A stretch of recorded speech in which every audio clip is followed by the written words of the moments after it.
I finally saw it. I'm a week late, but I did see Solo: A Star Wars Story, and I wanted to take some time to tell you about what I liked and what I didn't like. Now, before I get started with this video, I wanted to thank you again for always being so considerate of all of those in our Disney family who have all sorts of different opinions. You can agree with me, you can disagree with me, and anyone else in the family, and that is perfectly fine, but the fact that we always respect each other's opinions, I think, is what makes us the best community around. Now, for those who are more recent to our Disney family, I do want to tell you that I have been a fan of Star Wars for basically my entire life. I have loved just about every movie I've seen with the Star Wars logo on it. I really do enjoy it. Even Rogue One and The Last Jedi, I know some didn't like it as much, but I like the action scenes, I like being a part of it, and feeling immersed in the Star Wars universe. You know that big plot twist when, just kidding, spoiler alert, before I hop into all of that, you should know that this video is full of spoilers where I'm going to reveal in-depth details, so if you want to see the movie for yourself before you hear my thoughts, turn it off now,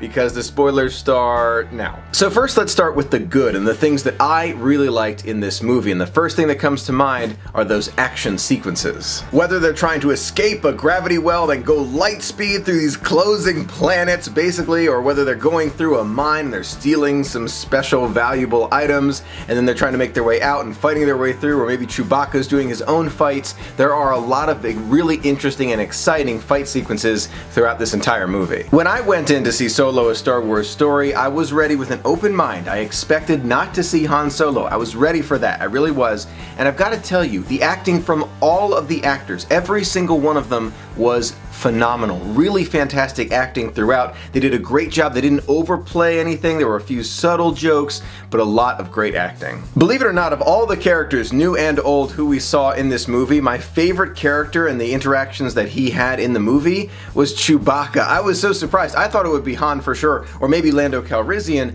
but it was Chewbacca. I know he only makes like a noise, but he had such great roles throughout this movie, and there was a lot of emotion coming from him, and you can really feel it. This movie was really good in telling us more about the Millennium Falcon and how Han won it, and the friendship between Chewbacca and Han. That was really nice to see. Now, those are some of the positive things that I really did like about this movie, but now let's get into some of those negatives that I didn't really care for. One of the biggest things that I thought was missing from this movie was more of a storyline. Like, throughout the movie, I could follow what they were doing and the plan and all the mission and all these things, but I kind of got lost in what the purpose of it was. I know, to pay things back, to get a ship and all of these things, but why? Like, you need, for me, and this might just be me, you need something to fight for. Yes, the ship and all these things, but some other mission, some greater purpose. Maybe if it was part of the rebellion, I realized they couldn't do that because that is not who he is. That's not the story, but that's where I start to, I don't know, not lose attention, but maybe lose as much interest as I may have had. And when I think about this, I consider how I would have done it differently. For me, I would have changed the story around to make it, not trying to go back home and, get someone and buy a ship and all of that. I would have changed it to be, am I really doing the right thing and fighting for the Empire? Should I reconsider this? What other mission should I be accomplishing? There's some secret, project that I'm working on. Something like that to create more of a mission feeling. That's just me. It could just be my opinion. Let me know your thoughts in the comments below, but some other purpose, some other reason. One thing that I thought was very interesting is at the very, very end of the movie when we see who's really behind the Crimson Tide and the Darth Maul moment, which was awesome. I'm wondering, could they have added that at a different place where we learn how evil this, crime syndicate really is? Is it as bad as we think? Who's really running it? I know you want to save these things for the end. That's a very Star Wars thing to do.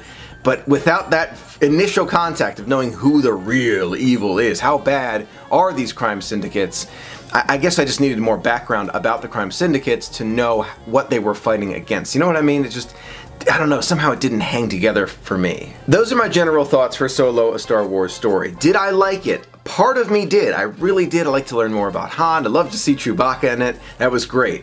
Part of me felt like it was missing just some pieces of it, just to link it all together. I felt like it was just missing a few moments where we could have tied everything together just a little bit easier to make the story more engaging, more exciting for all of us. That is just my opinion. When I consider the grade I want to give Solo: A Star Wars Story, I would say a B. It was a good movie for the action sequences and learning more about Chewbacca and Han and the Millennium Falcon and Lando Calrissian Calrissian. But there are pieces that are definitely missing from it, the true villain sequence, and where's this mission really going and how does it hang together, so I give it in total a B. Now that you know my grade and some of my thoughts about Solo: A Star Wars Story, I would love to hear yours in the comments below, and don't be afraid to disagree with me. Maybe you thought it was an A+, your favorite Star Wars movie of all time, or maybe you thought it was lower on the grade scale and you really wouldn't recommend seeing it for many of the reasons that I mentioned, and maybe you have a few others. I would love to hear your thoughts in the comments below. Thank you so much for being a part of the magic with me. Until next time, have a magical day.